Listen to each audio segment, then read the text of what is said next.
बिस्मिल्लाहिर्रहमानिर्रहीम अस्सलाम वालेकुम नाज़रीन किदां जी तुसी सारे वधिया लो जी रब सोना तुहानू सलामत रखे शाद आबाद रवो हमेशा खुश रवो। नवी शायरी दे नाल तमन्ना फिर तुहाडी खिदमत विच हाजिर हो गई है ते पंजाबी दी गज़ल है जो मैं अपने नाज़रीन दी नज़र करन जा रही हाँ।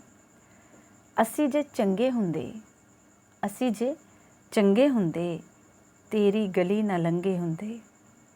असी जे चंगे हुंदे तेरी गली ना लंघे हुंदे। सोच समझ के जे टुरदे सजना सोच समझ के जे टुरदे सजना अज फिर इंज ना टंगे हुंदे।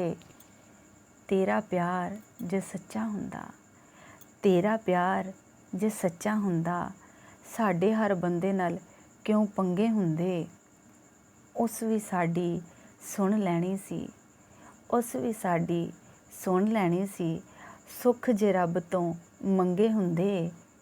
इस हयाती दा मज़ा फिर सी इस हयाती दा मज़ा फिर सी जे इक्को ही रंग विच रंगे हुंदे। असी जे चंगे हुंदे तेरी गली ना लंघे हुंदे। लो जी ਇਹ ਤਾਂ तमन्ना दी शायरी सीगी।